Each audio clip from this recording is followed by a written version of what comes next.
So welcome to this episode of the Common Babbler, and it's a pleasure to have guests. And this is, in a way, part two of the discussion. And our guests are attending this very interesting workshop on minds, brains, and machines that is being held. And it's arranged by my colleagues Rakesh and Sayantan, who are also in the previous episode.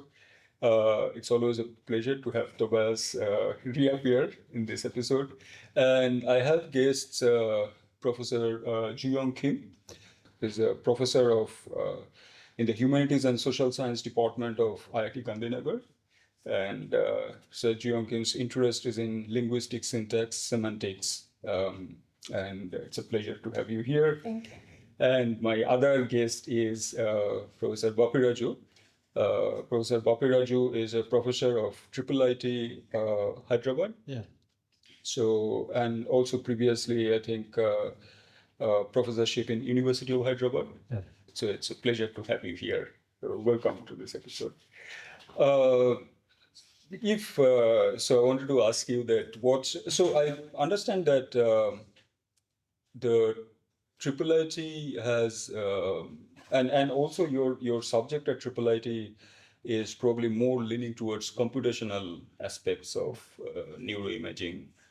So how does the neuroimaging part and cognitive science and neural network and pattern recognition possibly, and so how does it match? How does it gel with linguistics? Yeah, so maybe I'll start with not linguistics per se, but in themselves, they are quite disparate. You have psychology, cognitive psychology, you have neuroscience, which is more brain-based.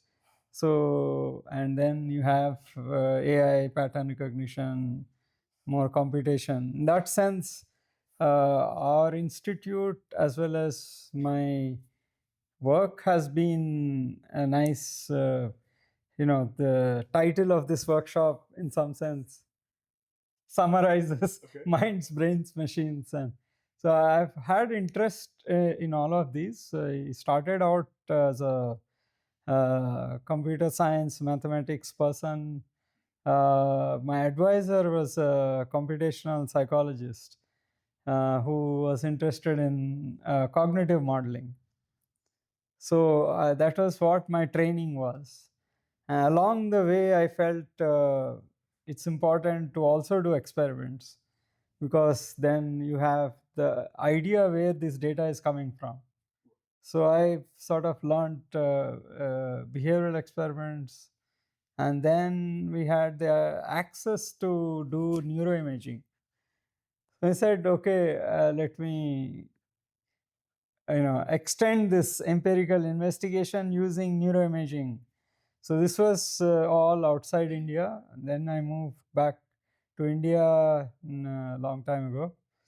So, and then you don't have the instrument here. We don't have functional MRI when I moved back. And I said, okay, how do we, and you have to, I'm part of a computer science department. I've never worried about computer science as much before, but then machine learning, pattern recognition, these are some things which are closer to, what perhaps brain is perceiving, and also there was need. So everything came together. So my investigation became an investigation of how machines do intelligent processing and how brains do intelligent processing, and investigate brain through both computation as well as empirical experiment. So this experience has been quite rich in general, but the underlying commitment in some sense is to understand how brain gives rise to mind, and if there is a role for computational algorithms to explain this in a more understandable way. That has been my sort of journey so far.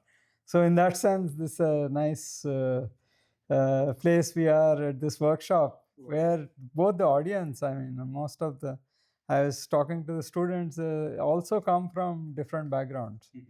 Some from psychology, computer science, right? Some based on linguistics. So my interest and investigation into questions in linguistics was more accidental, in the sense that we had colleagues. I had colleague from Osmania University. I was talking about her. To somebody from Hyderabad. So she is a speech language pathologist, but has worked in linguistics for a long time. So she wanted to use the modern methods, EEG, functional MRI, and we had collaboration with a brain institute called National Brain Research Center in Delhi. So we came together in a consortium project, right? So the idea of this consortium project was that we work together. So I had to sit and learn some things about language and the brain. So I got really interested in what is the language, representation of language in the brain. So when you investigate some phenomenon like language and the brain, and so all disciplines contribute. So there's a discipline, linguistics, that studies language formally. There is computer science, which actually big user of language and generator of artificial languages like C, Python, all of that. Right? So there's a huge I mean, we also teach. When you teach, you talk about syntax and how syntax is processed, how compilers work, and how it is made sense. So when we teach AI, we say machines have to process natural language. So what are aspects of natural language that machines cannot process? What are the limitations? All of that. How do you represent? In computer science, we always worry about how is the information represented, what kind of algorithms you can apply on this, and what is the expected output, what is the generated output. Right? So this kind of a truly information processing view of this particular phenomenon, in this case language production or language understanding. So so my brush with language is more accidental in that sense. There is also one more connection. I have in my early part of career, even now, I have been working with motor learning, motor skill learning. And motor learning is a sequential skill, a skill that involves step 1 followed by step 2 is a sequential. And so language being at least production, definitely is it has a lot of sequentiality. Also language is how do you bring these items into an order and process them, make sense out of that.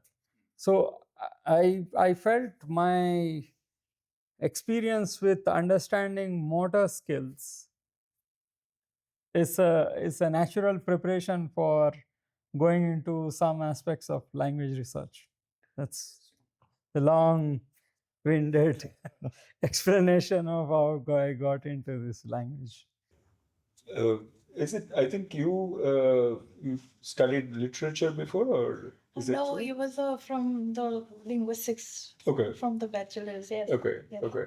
So, what was the motivating factor, or how did you get interested? Oh, okay. So when I grew up in my teens, I think maybe it was a worldwide fashion of buying encyclopedias. Right. That's when there were a lot of like a 50, volumes of encyclopedia, and then people are excited about this all like colorful pages with a lot of a very neat explanation in it, and then a lot of colorful, things in it. So when I was little, my parents got this full set of encyclopedia, and then I was very excited, and then I read like here and there. And then I found the two different categories. One is about the anthropological linguistics. The other one is linguistic anthropology. Interestingly, both entries were both there, because one is obviously based on the last word, right? That they might have a different approaches. So to me, that was the first impression of linguistics. When you're doing linguistics, you can go to villages, you can live with people, you can think about this Jane Goodall with the chimpanzees, right? You are being deployed, and then you have a good time, and then just being enlightened by the wonder of nature, and then that kind of thing. So I was very excited, and then it was around my middle school years. I said, "Oh, I want to be a linguist."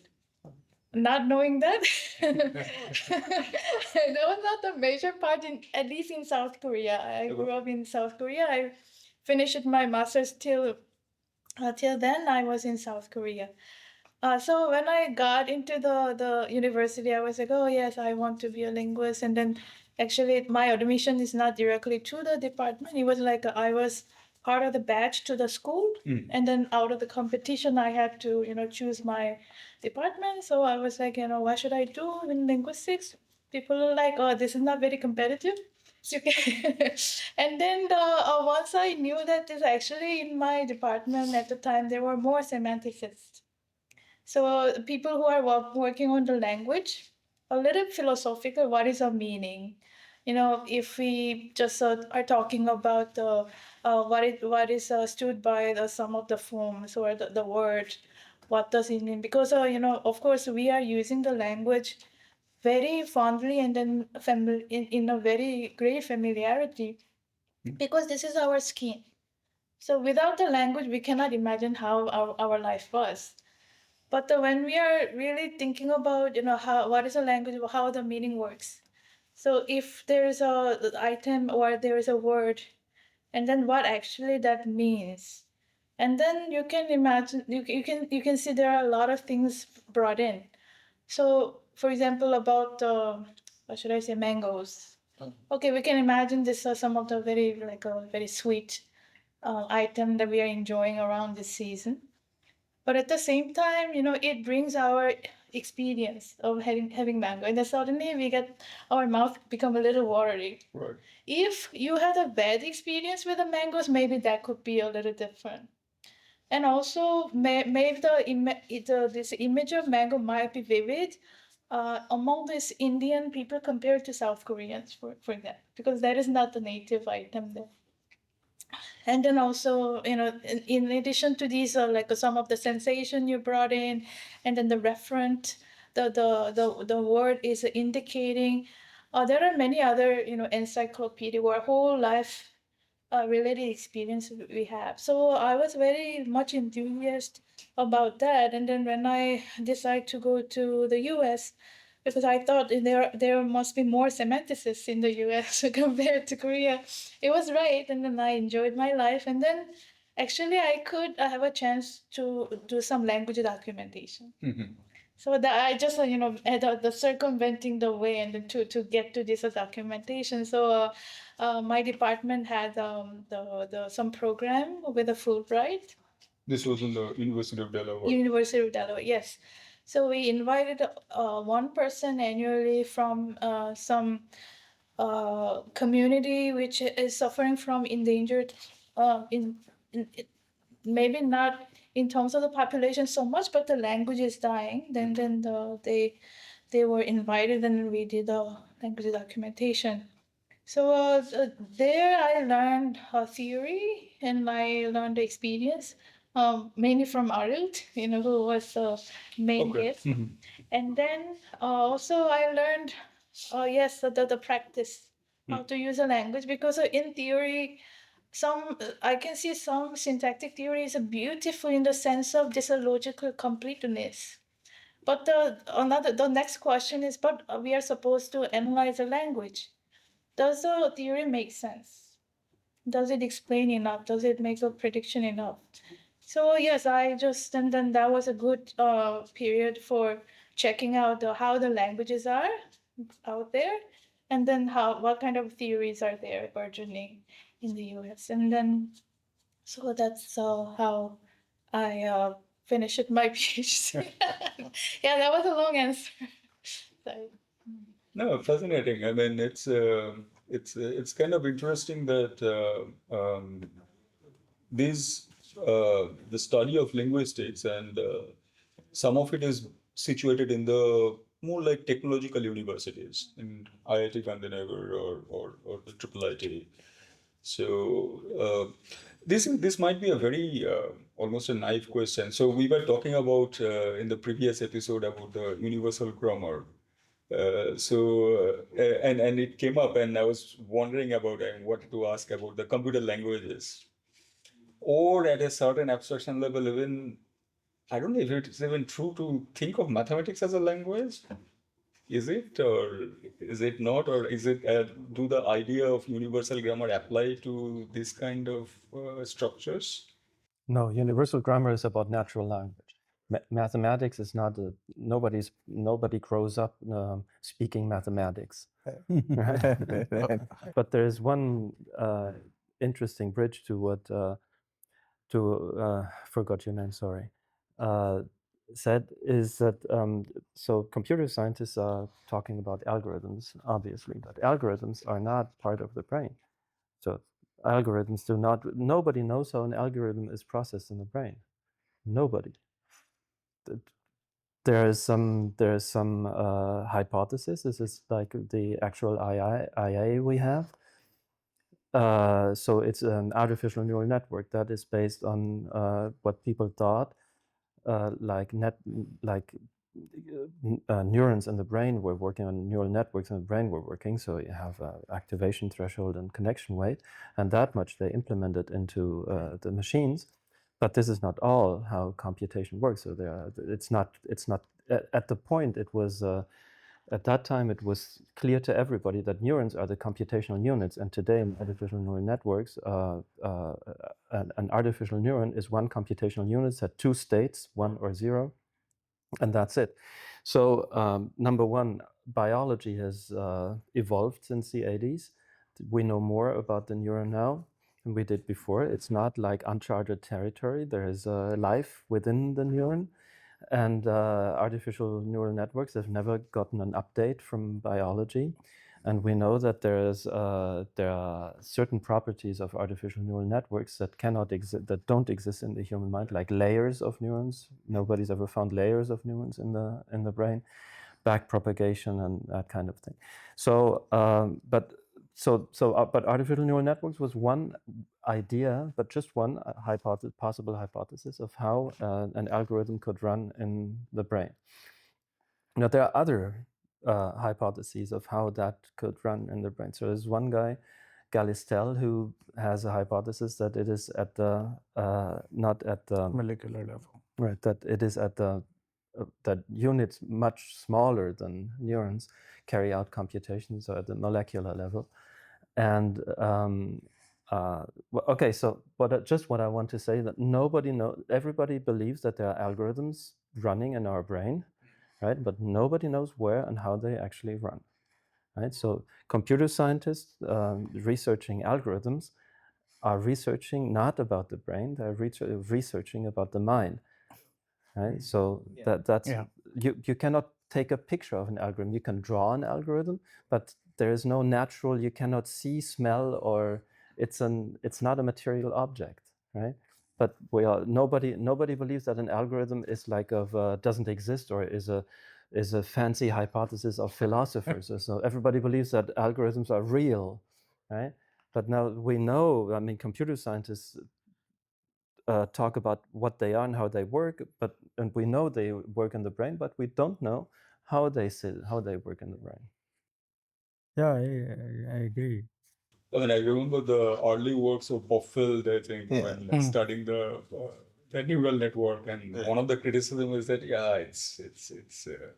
it was. I mean, usually the biologists will be like, it's not very useful. And, So the thing is that one of the ways that to another way to look at it is that it's not the algorithms are itself part of the multiple realizability, if you will, like that there are certain computations brain is doing, but you like there are multiple ways of achieving the same thing.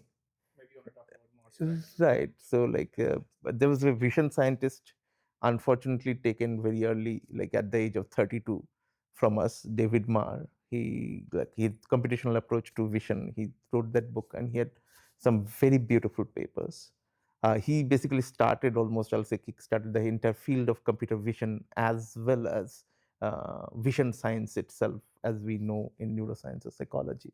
So he talked about three levels of description, and which I believe is very important on its own. You have implementational level, which is at the neuron. For him, it was neuron. Like Tobias said, that we don't know what the actual implementation level is with full certainty.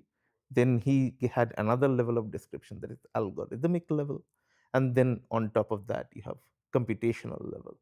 So the computational level is the one that where we talk about certain constraints and other things that constrains the what human beings can or cannot do. Whereas the algorithmic level, we know there is an algorithmic level, but that level of description requires, like for you to say this particular thing happens with this algorithm, like for every kind of behavioral phenomena connected to, when we try to draw the connection from to Meltel, one of the best way to see it is in cognitive architectures. Cognitive architectures are these systems that people think how that is how the brain or mind behaves. If you now look at the literature, we did that in our lab like 5-6 years back. There are 300 cognitive architectures available in literature. 300 ways, more than 300 people have thought how this implementation to computation happens. They have all these different sorts of algorithms and other things. More than half of them, of course, they don't have like any code available anymore now. Only 50 or so you can actually test it out. But even then, you see the kind of shortcuts they take.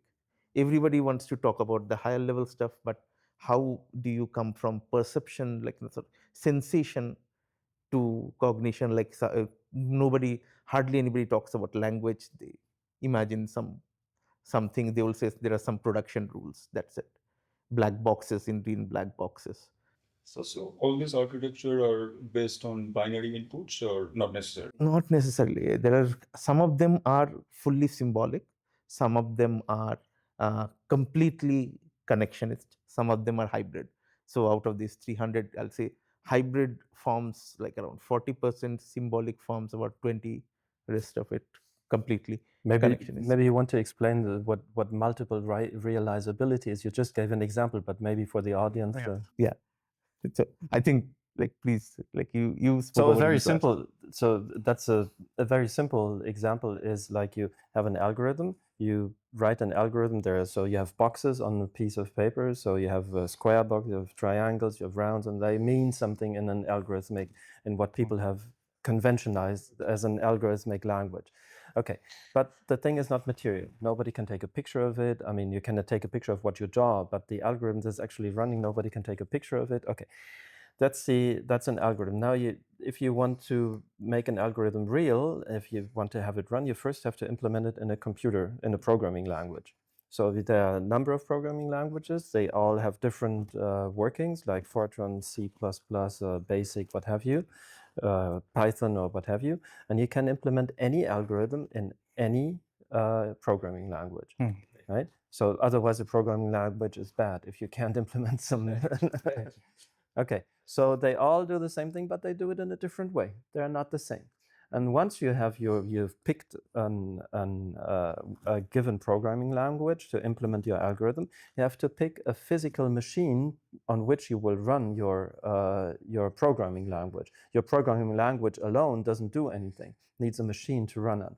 And the machine, again, may have very different characteristics. You can have very different processors, can run it on an IBM processor from the 80s, can run it on an Apple processor, and they have all very different workings.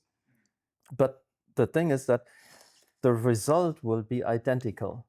So the algorithm, no matter which machine it runs on, no matter which programming language it is written in the end, it will do whatever the algorithm was designed for.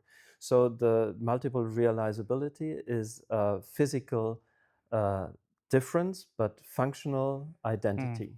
So you can run the same function on very different physical implementations. This was Rakesh was explaining about the different ways of implementing. So Mars' famous example was cash registers. So if you watch some movies from the 1930s or 40s, they had this huge metal box where you press a few keys, then pull a lever, and that prints out a paper or a card that tells you how much change you have to give. Now you have digital things you type in. At the computational level, which Mar defines as a definition of the input-output problem, what goes in, what comes out, it's doing the same thing. It's something like carry the one. It's adding and subtracting. But the liver system and the one with the digital chip, they're completely different. The algorithm is constrained by your implementation in this example. So if you have a liver pulling system, you cannot put a silicon chip in it. If you have a silicon digital system, you cannot have it function like an abacus. Even though at the end, I give you 10 rupees, you give me 5 back, the job remains the same. In some sense, I think,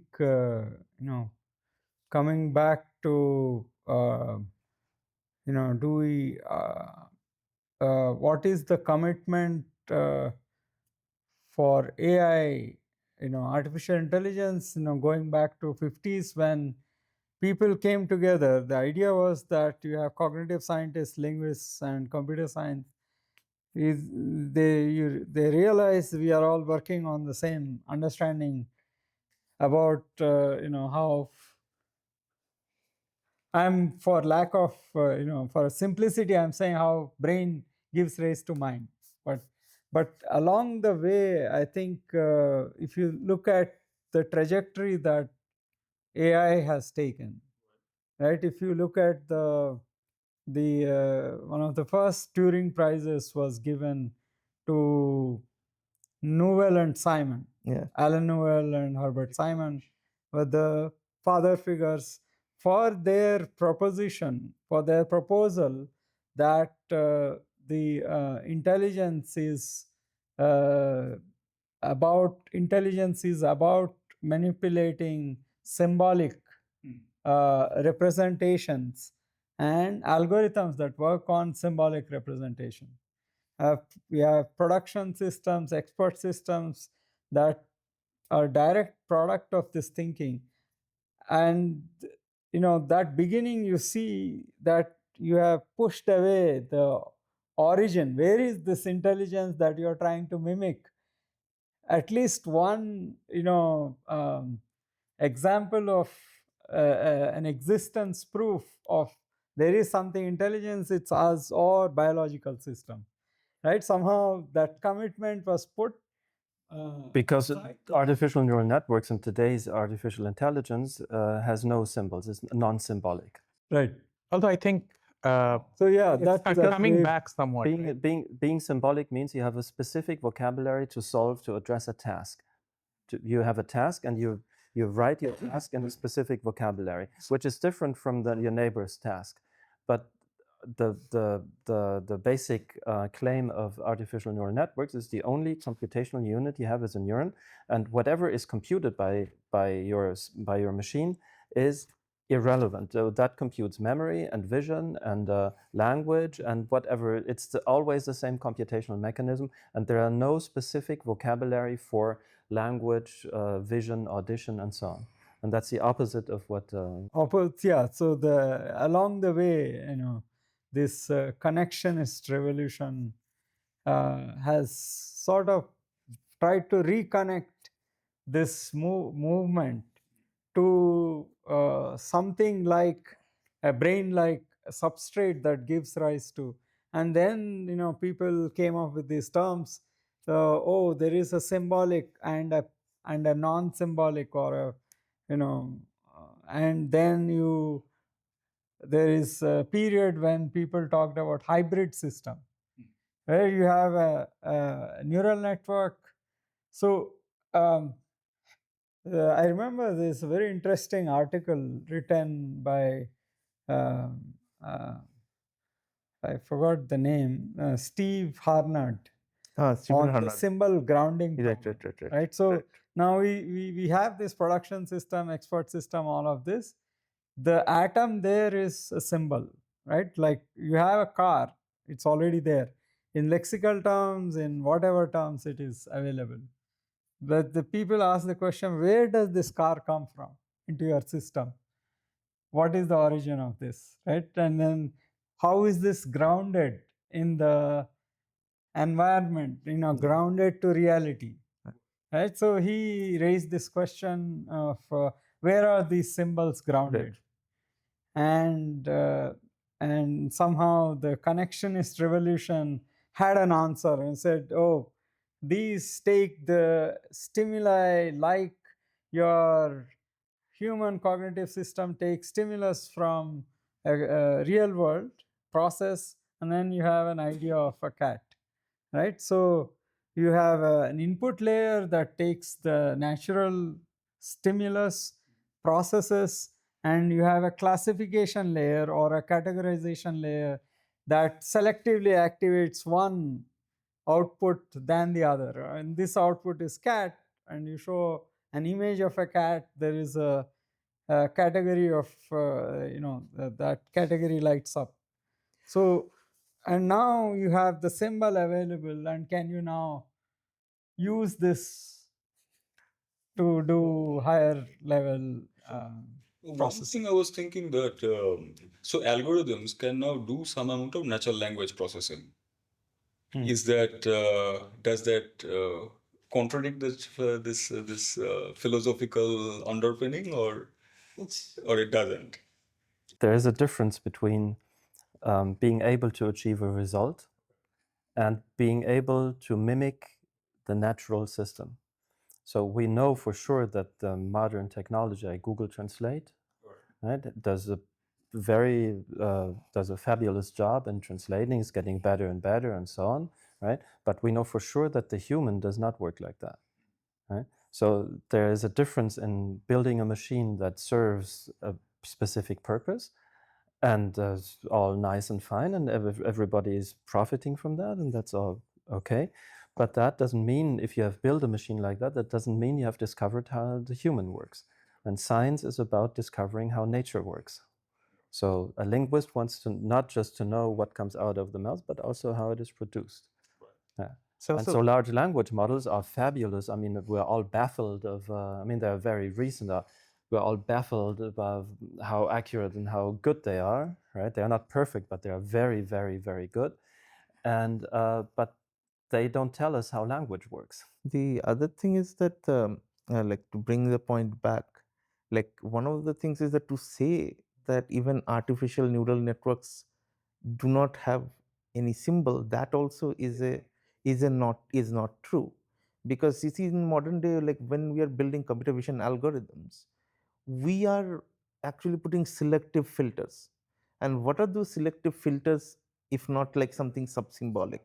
You have orientation filters, you have this, that, like, so we are not doing completely blind going into the data. There are sub-symbolic components even in artificial neural network. It's like Steven Pinker says, a blank slate doesn't do anything. It's similar to LLMs. LLMs work on understanding what a token is. You need to have a tokenization for LLMs. Other than that, you can't do. So it's not like so in a certain sense that the problems that connectionists did was that they just moved around the level of description.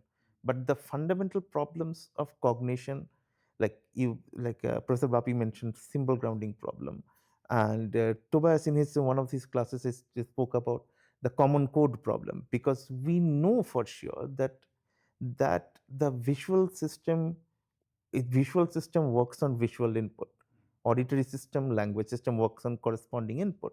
How do they talk to each other? So even here, like, a filter that is designed for a computer vision algorithm designed for images will not work for, like, you can't have a Gabor filter, visual Gabor filter working on auditory stimuli either. So there has to be in our brain a way that there is a talk that happens. That's like communication. That's something that we call common code problem. And further down the line, we have a third problem that also Fodor had written a book about. It's called the frame problem. So when we have abundant amount of natural stimuli, we know what is relevant for us. Like a child, when they're acquiring language, see, if it is a tabula rasa, it has so many different sounds everywhere. You come to India, if you see the ambient noise will always be probably slightly greater level than the speech. But how does a child know, like, that these are the relevant ones to acquire? So this is a frame problem. It's also a problem in artificial intelligence, because even now a computer vision algorithm has to first draw a bounding boxes to find where the relevant part of the image is.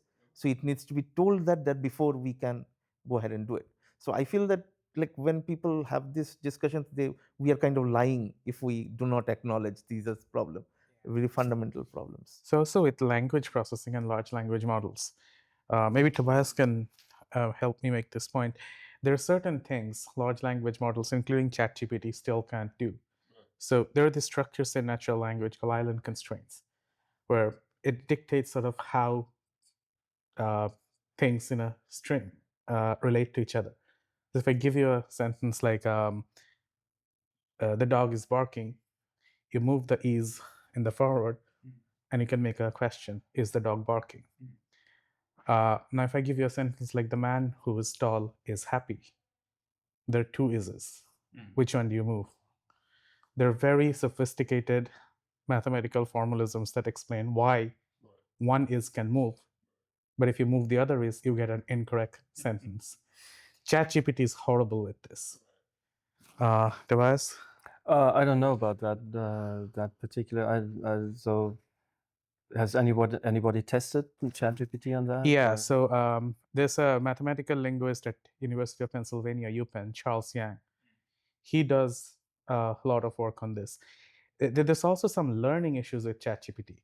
So you can do a small experiment right now. You know the concept of a sister. You have a sister.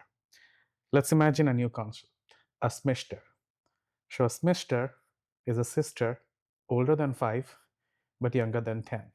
Do you have a smishter? No. Okay. You learned it from one example. A 5-year-old child would learn it from one example. Charles Yang tried it with DeepSeek, tried it with ChatGPT, but not 4, 3 point something. They can't do it. Right? This learning from explicit definition seems to require some kind of symbolic logic that they're missing. Although I'm interested, maybe Professor Bapi, Raju can elaborate on this. Is symbolic reasoning making a comeback? Because now you have things like neurosymbolic AI. And also in linguistics, we have OT, which is a connectionist system, but it includes symbolic logic. Sure. So may I add something to that question? Yeah. The priors that some computational people now think of building into AI. So a prior would be universal grammar. So this is something that a machine knows before it starts being exposed to data. The regular ambition of connectionism of AI is you start from scratch, the machine knows nothing, you implement noise into the machine, and then you feed it with data, and then the machine will learn by itself. Okay, and now, as far I have heard, as far as I understand, there are some people like cutting-edge artificial intelligence people who say we are reaching the boundaries of performance of what we can do with these machines, and maybe we need to implement some priors. So prior means telling the machine, so bounding the possibilities of the machine, like restricting what the machine is able to do before exposure to data. So that would be the equivalent of universal grammar. Equivalent of Universal grammar. universal grammar. Yeah. Okay. The kids know, babies know something before they're exposed to data. Right. Yeah, I mean, in some sense, so this is a surface similarity. I mean, before I answer that, I just want to add, if there is a student watching this and trying to decide, how do I move forward? I mean, this all sounds very interesting. My only advice is look at what your desire is, where your commitment is. And there is nothing right or wrong. I mean, AI computer scientist is trying to build an artifact that moves up the performance ladder, right?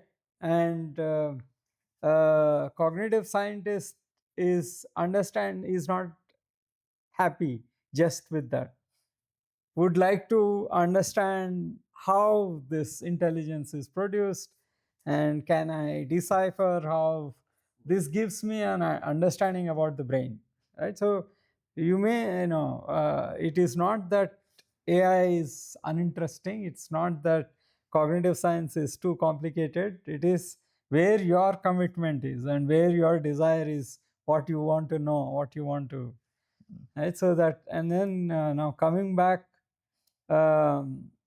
yeah, I mean, I see one of the major problems that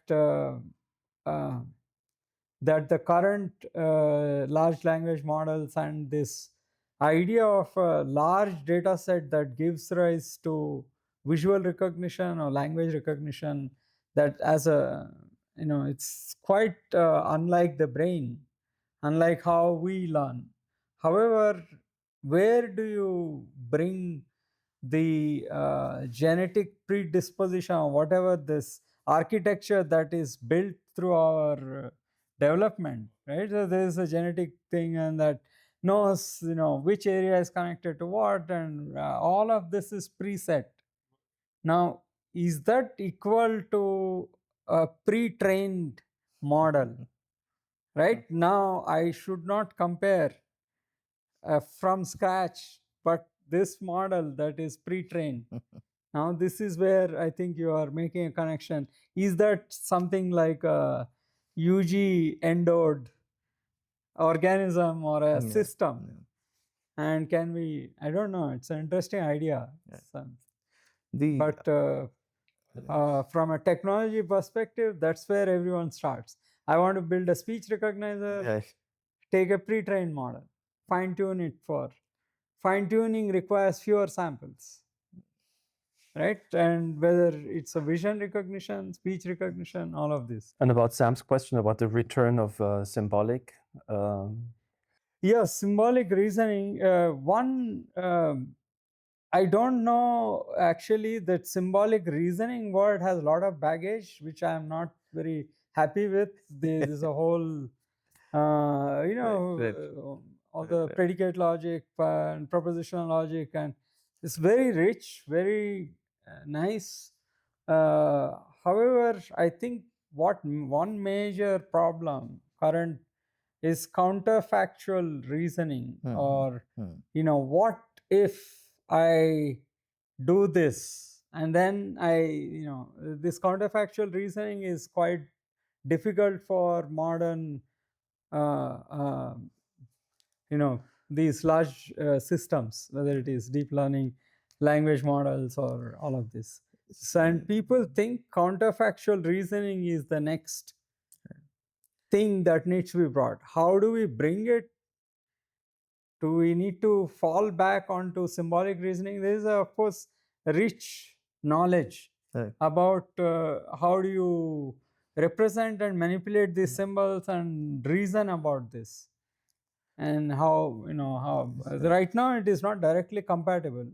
We need to find a bridge and enable this. Could you explain, if you have time, a bit more on what you meant by a lot of baggage for predicate logic?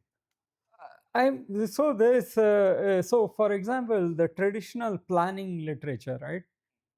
In planning, robot planning, right? So you need to so robot planning has been solved, for example, using logical, first order inductive logic, yeah, FOIL, inductive FOCL, logic, those things, conventional.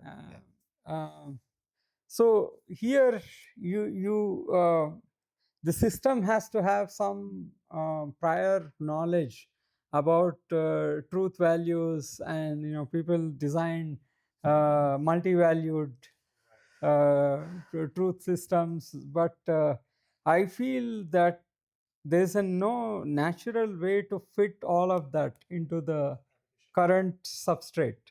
So is it then possible? Right. So that's where So, I mean, maybe this is not what we're saying. Is it then possible that we might never achieve strong equivalence in terms of might never achieve strong equivalence in terms of AI, and AI is sort of doomed to be weakly equivalent, where you can produce the same behavior but not do it using the same data or same procedures that are human? So I am schizophrenic. Yes. I mean, I have two parts, right? One part of me, computer sciences, I don't care, Yes. right?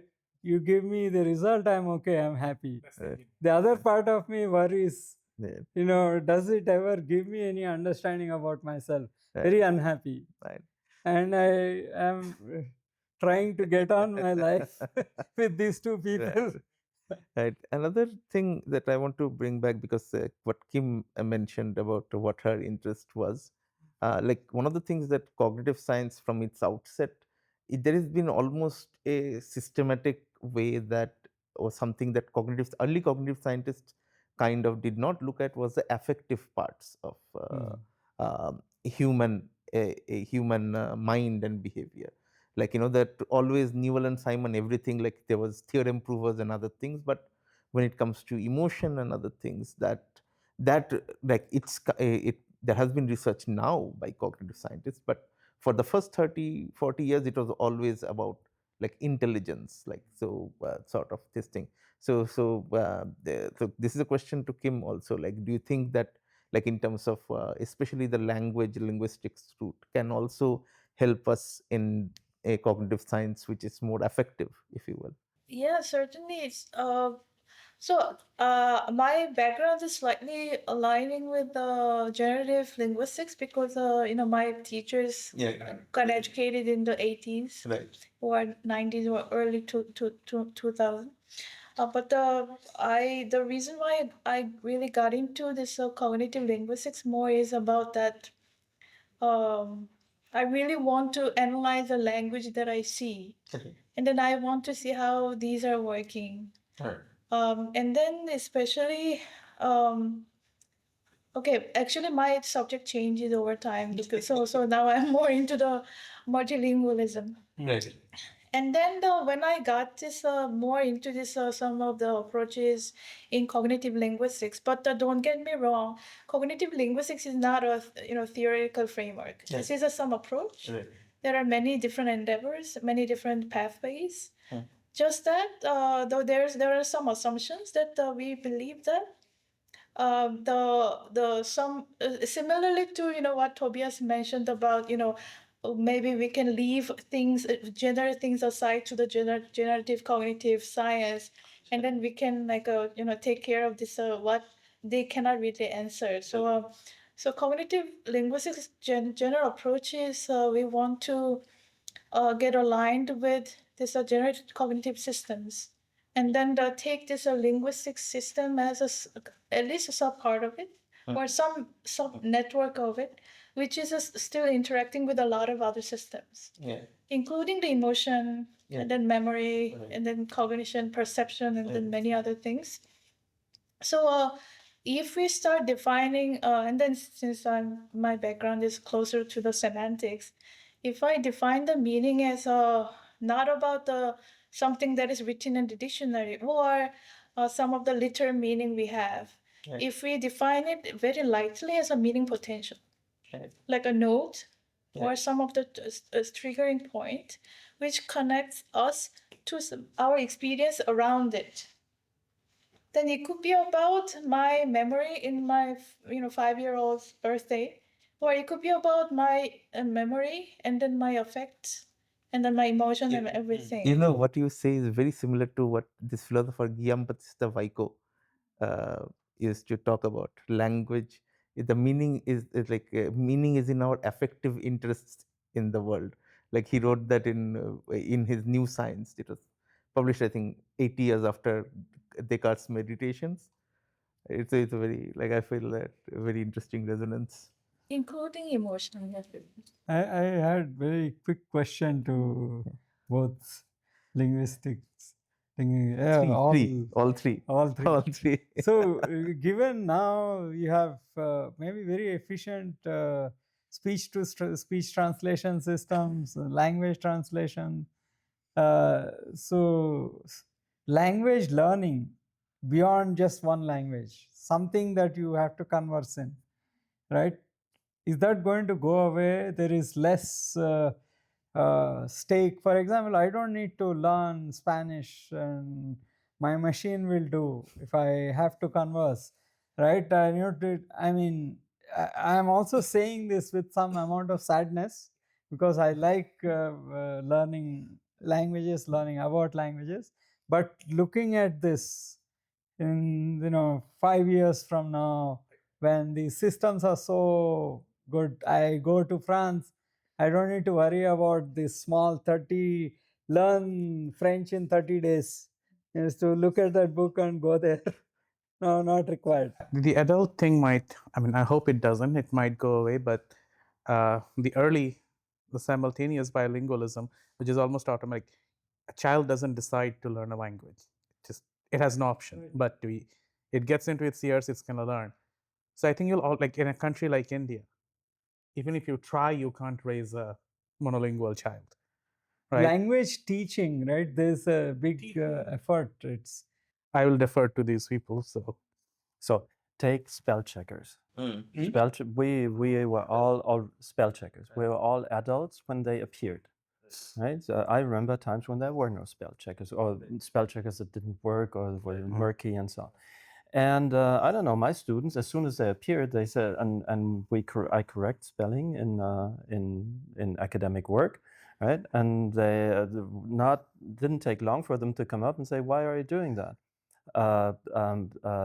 That's not my business to learn that. My spell checker does that. And my colleagues also say we should stop marking for spelling because a machine can do that. And then the educational policy people of the state come in. Why do we teach? Why do we spend so much time? It's so cruel to them. And why do we spend so much time? We could have so much free time to learn more interesting things than spelling. Okay, and I think so.